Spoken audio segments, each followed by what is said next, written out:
A round of applause, please, for Dr. Charlotte Schildt.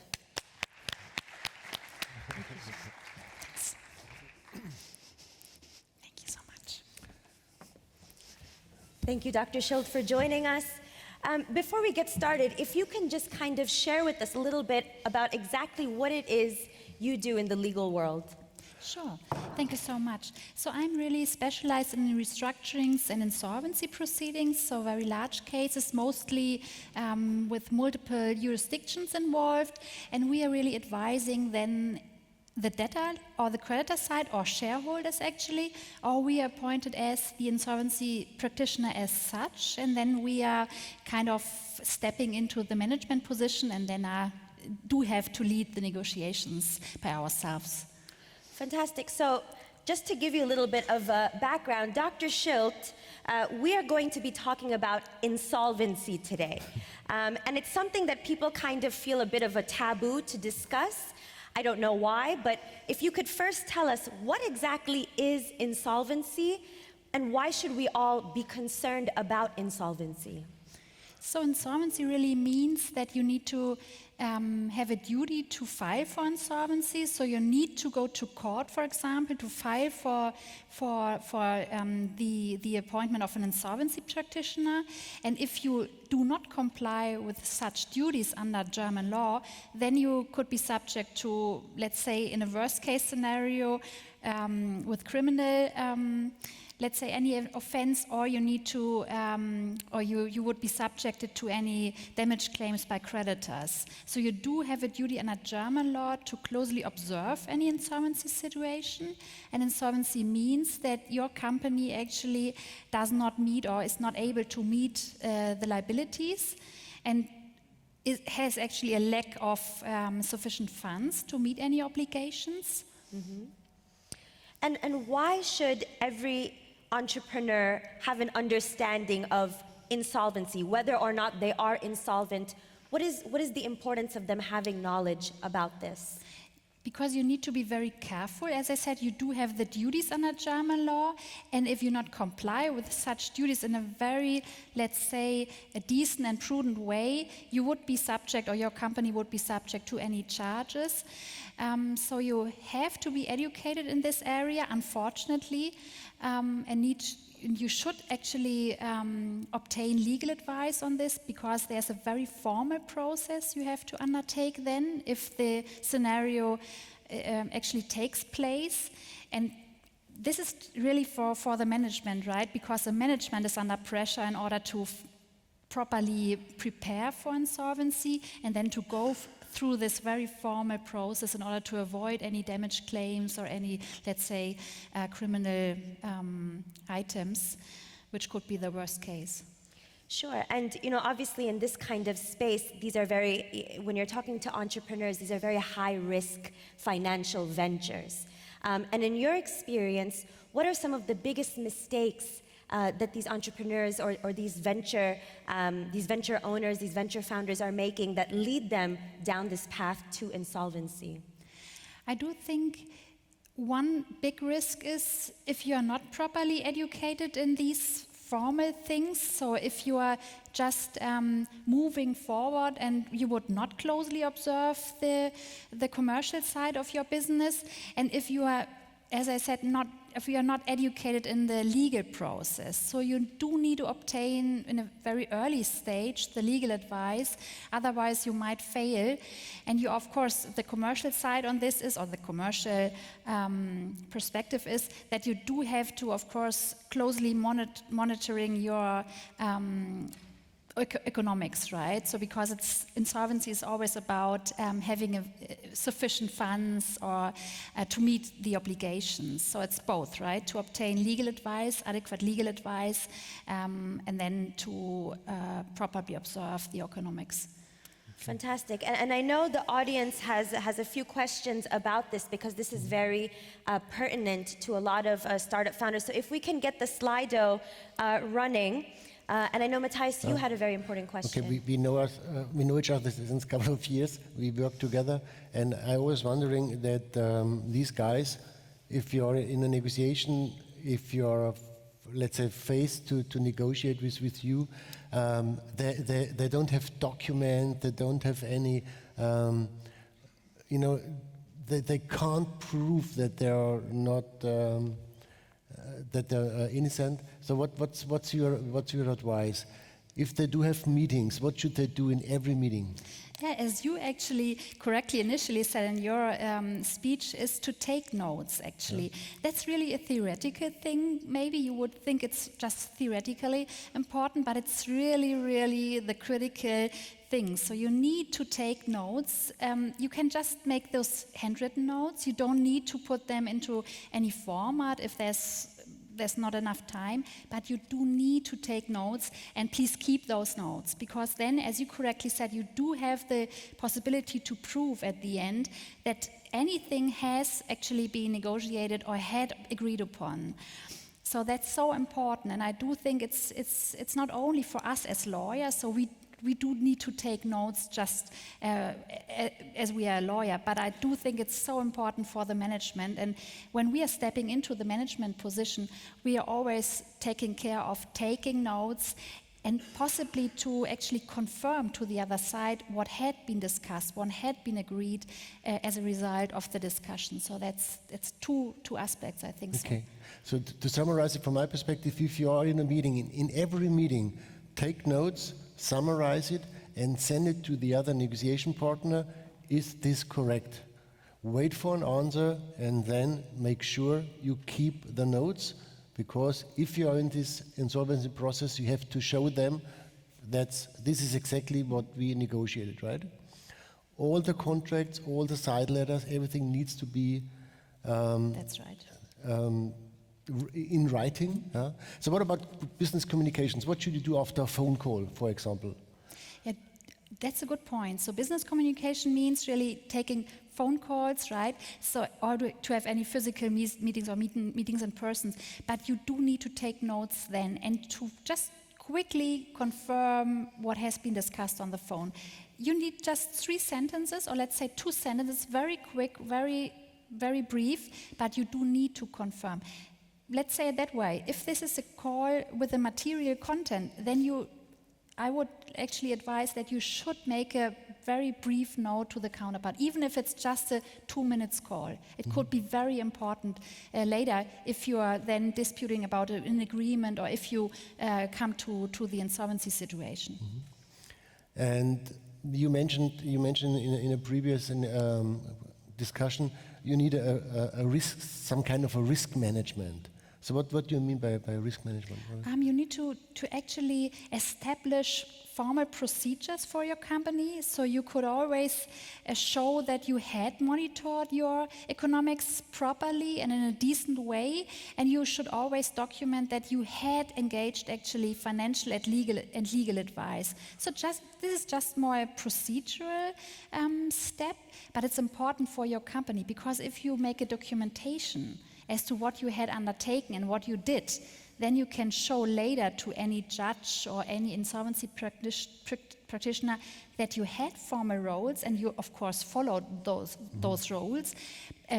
But if you won't have any rules established in a written document, then it's less possible for you to show that you had undertaken complied with all your duties.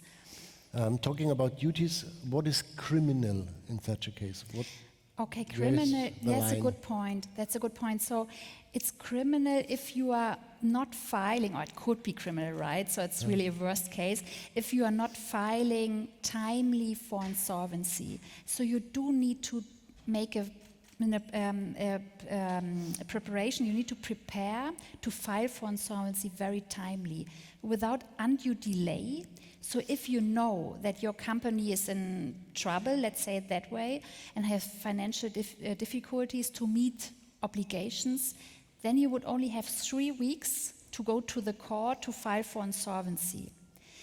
If you don't meet this deadline, then you might be subject to any criminal charges, because then you are threatening the creditors.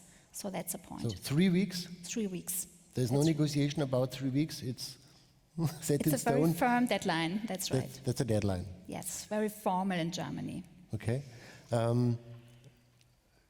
I know it's very important that you have a partner. So most of us, we do have a business partner.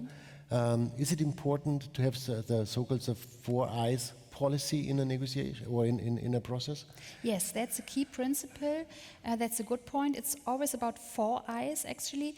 If you do have a, let's say, material decision to make, it's not only about any legal or other stuff, it's more about financials. So if you do make your decision in terms of financials, any investments, you should have the four eyes principle. Four eyes principle just means that you have two persons looking at the question, documenting it in a way that is actually understandable for a third party, and then you should be relatively safe. Okay, so let's say I get the impression, oh my God, I'm in trouble. Then I know within the next 3 weeks I have to do something. I need to find the right lawyer or advisor. How to find the right people in such a case? What should I do? Yes, you should have two actually advisors. You should have a financial advisor first. That's the most important thing, because it's always talking about economics and commercials. And then you should have an advisor which are saying, okay, based on this economic or commercial situation, you do need to file for insolvency, or you would have some time. Because at the end, the question whether you have to file for insolvency is a legal question. Okay. But of course, whether the question whether your company is in trouble leading to the duty to file for insolvency is a question for a financial advisor. You need both.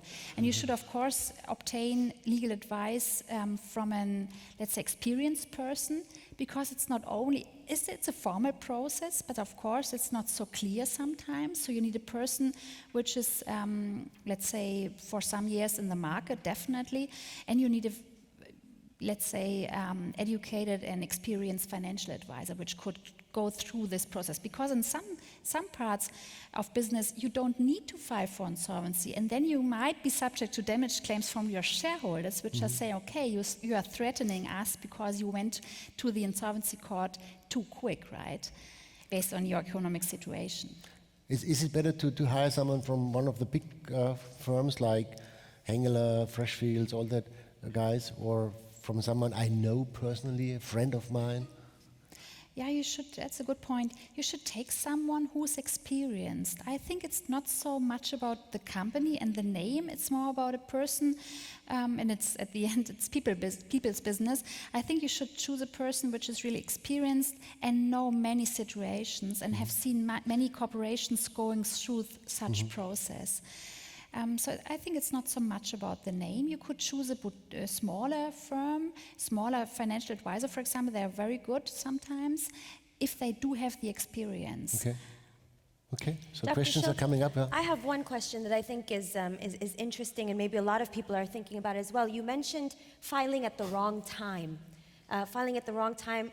When is the right time? When do you know that insolvency is the answer? How do you decide that? Is there a debt-to-equity ratio that beyond which you say, okay, now there is no point of return. Insolvency is the answer. The critical point is really the balance sheet. So if you see from your balance sheet, and you should obtain, of course, financial advice, or you should have a good internal advice, you should just look at your balance sheet, seeing whether your claims or the liabilities pool is really greater than the asset pool. So you should closely monitor your economics. And if you don't have sufficient funds, of course, to meet the obligations, then you do have the duty to file for insolvency very promptly, because if any creditor is waiting for their cash, then you do have a problem. You would have a time period when you can, for example, negotiate any, let's say any delays in paying debts, but you won't have so much room. So it's a bit a gray area sometimes, as I said. So if you do have financial advice, what helps you out, and if you have good cooperation, good negotiations with your business partners, then you might overcome this period. Okay. So a very important question: what shall you do if your company goes insolvent, but your co-founders don't want to see it? Yeah, it's always about the management, right? So the management has a duty to file for insolvency. So if you are the manager of the company, you do have to file for insolvency. It's your own obligation. And if your if you fail to timely file for insolvency, you are actually personally liable. That's a problem, and you might be subject to the criminal charges, as we initially said. So you do have to, let's say, put them on the table, saying we do need to discuss this because I, as the manager, have the duty to file for insolvency. So it's not about co-founders to decide anything, it's about myself, because I do have the duty. So you should obtain then an advisor, which might negotiate in between and educating them on your personal duty. So it's not about just the company, it's me, because Yes, it's yourself. it's You you. as the manager, you do have the personal duty to file for insolvency. Okay. The next question we have here, we have some technical questions. What do you do about tax or VAT liabilities once you realize that insolvency is the next step?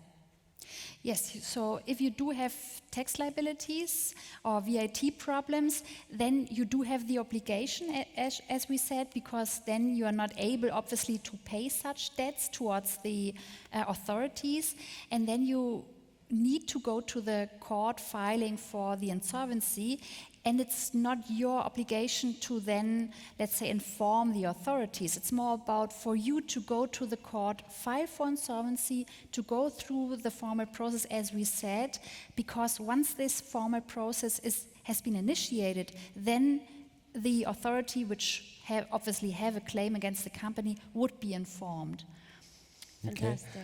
A very important one is I'm the co-founder, shareholder of a German company. And where is it? The third one. And not involved in the daily business. So we have a co-founder, a shareholder of a German company, not involved in the daily business. Can he get prosecuted for not filing on time by deadline? No, generally not. It's not for the shareholder to observe and to, let's say, file for insolvency. It's for the management. But of course, if you do have any, or if you do have any knowledge that the company have any troubles, then you might need to go to the management saying, okay, you should go to the court filing for insolvency, because you do have specific knowledge about the company. If you won't have any specific knowledge, you're just a normal, let's say, shareholder, then you won't have a duty, because it's up to the manager to, as you said, to go through the daily business, to closely observe the numbers, etc., and then file for insolvency. Very important. If you are a shareholder talking to your management, again, take notes, send it to the other one. Here's what we have discussed, making sure that you understood it correctly. That's right. Yeah. This is a very interesting question. What kind of liabilities can be passed on to the founders personally?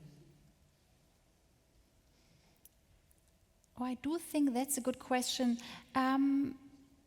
I don't think it's anything. It's more if the founders or any shareholder has taken out too much money from the company, and then as a result of such, let's say, taking out money would be the insolvency situation, then one might argue as a creditor, saying that the shareholder as such has led the company, maybe purposefully or on gross negligence basis, to the insolvency. Then there might be a personal claim by any creditor against the shareholder directly, because he took all the money out from the company. But of course, this is a gray area, because you could always argue that was my share. But I think in extreme situations, you might be subject to any personal liability, but only, let's say, in cases of any fraud or any purpose, if you worked on purpose or took out money on purpose. And the next question, what about the shares of the shareholders? Do they just take their place in line in terms of order of payout as a liability? What happens to the shares? Yeah, that's a key problem. Your shares are really zero at the first stage, because all the creditors are receiving their pro rata share from the assets of the company, and you would always be subordinated. So only if the company meet all the liabilities towards tax authorities, as we discussed earlier, and any other creditors, then you might receive anything on your shares. But in a normal insolvency situation, you wouldn't receive anything on your shares because you're always subordinated. Okay. From a German perspective, I would like to highlight on, and maybe you should point out the difference between a classic insolvency and Eigenverwaltung. So the Eigenverwaltung, that's generally the debtor in possession proceedings, so debtor in possession, which we know from the US, and it actually came from the US, means that the debtor stays in the position. So he stays as the manager. He's running the company, and he would be observed by an insolvency practitioner, or who would be appointed from the court. That means that the management stays, let's say, in the duties. Whereas the normal insolvency proceeding means that the management would be, let's say, replaced by the insolvency practitioner. So the management steps back in a situation where they do have no, let's say, influence, no longer have any influence.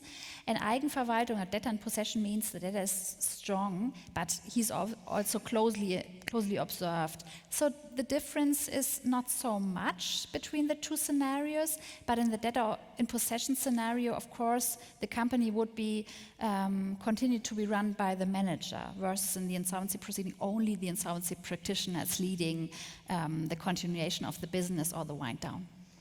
And there's a very good question here. Once you file for insolvency, are there any rules about starting another company with the same idea? Is there any kind of statute of limitations? It's not actually. So you only need to be careful that you do have to meet your obligations in an insolvency proceeding. So it's a bit, let's say, critical, because you do have to, you have some work to go through the formal process when your company is in insolvency, so it takes some time for you, but you are not bound by any rules to continue business, let's say, in another company, or you could just make your own new startup.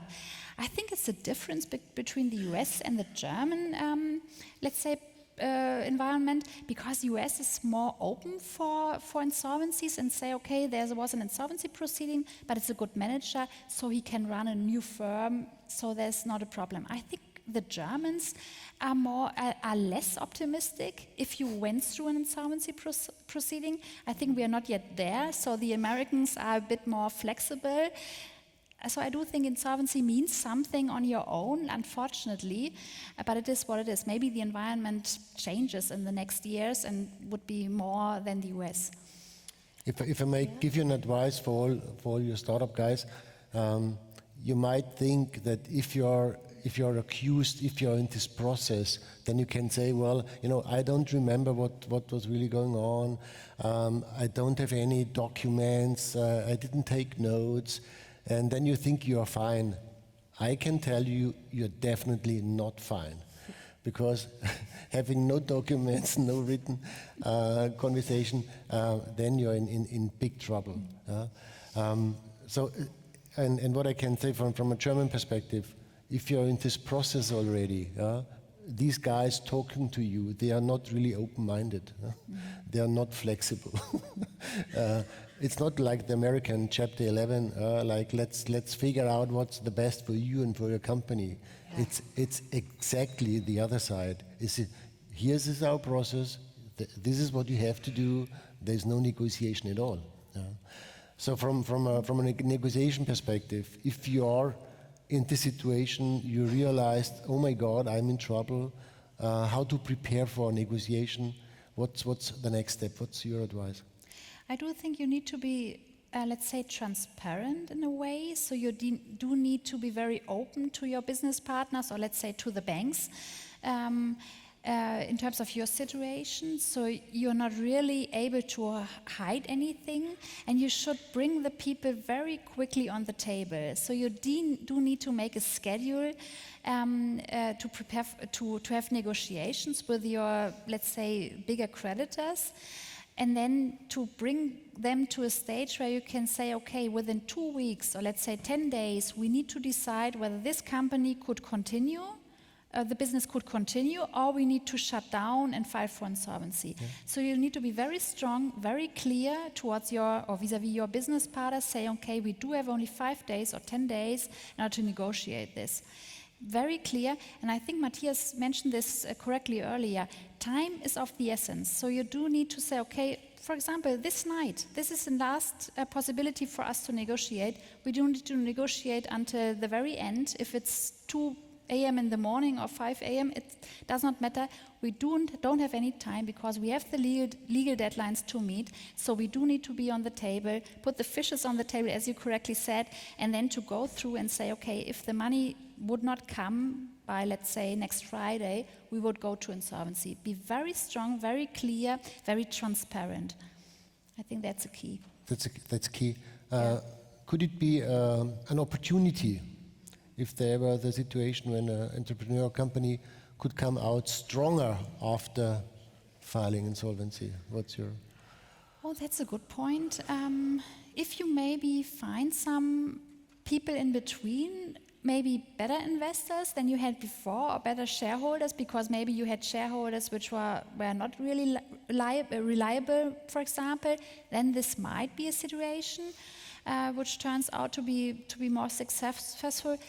But generally, as I said, in Germany, it's not so easy to go through insolvency proceedings because, as you correctly said, it's a very formal process. It takes time, let's say 2 or 3 years. Unfortunately, it's very long. The US Americans are much quicker in, let's say, going through this. So I do think it's hard to say, but it's only about shareholders. If your shareholders were, let's say, or their behavior was not correct or was too difficult for you, then you might then obtain or, let's say, gain any other shareholders and then continue business on a, let's say, on a better level. Okay. There's one interesting question. I don't know how much visibility you might have on the statistics, but from a German perspective, how many German businesses do you see filing for insolvency? What is the rate of filings that you've been noticing? Oh, I do think it's became less in the last years. That's interesting. I think the companies are more going through restructurings. So when I started work, actually, I think we had more insolvencies than, so the question is good, than we have today, because the companies are more going through a restructuring process where they would, let's say, shift their, or let's say, change their business in a way that they were more successful now. And I think it's less than 10%, so we can say this. Mm-hmm. Okay, so to summarize it from a negotiation perspective, if you get the impression, oh my God, I'm in trouble, then you have to do something. don't wait. Definitely. You have to do something. For all of you, take notes in every meeting. Ask for confirmation for these notes. If you have a phone call, after this phone call, type it in, make it in writing, because you need it later on. Try to get the best advisors. Try to find someone with a lot of experience. And if the process starts, you need to be transparent. You have to show the documents. You have to talk to these people. If you come up with this, I don't remember, I have no idea, I didn't take notes, I'm the poor guy here, I can tell you from my personal experience, it doesn't work. They go against you. And it's not about the company, they go against you as a manager.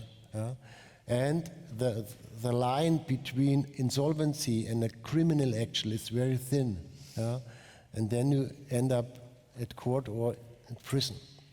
So what I would like to, my last question, if you allow me, a personal question, if you see all these guys struggling, losing everything, did it change your way of your own behavior in spending money or your private life, or seeing all these guys struggling, losing their existence? No, I don't think so. So I think I think we should stay optimistic actually, and we shouldn't change our life or mind. So, and you as the manager, you shouldn't change anything beyond what we said and what Matthias correctly summarized now. So you should you should, of course, drive your business into a successful, let's say, environment. So you should stay optimistic, and you shouldn't be more, let's say, hesitating in terms of investments, etc. You just need to be a bit careful, of course, and follow the rules. I think from a commercial perspective, you should not change anything. That's important, regardless of the insolvencies. Good news, you wrote a summary. We will send you this summary, or you can ask us for the summary. You could get this all online. So if you want a summary of this discussion, we are more than happy to send it to you. Thank you so much for joining us. Thank you. A round of applause. Thanks. Thank you.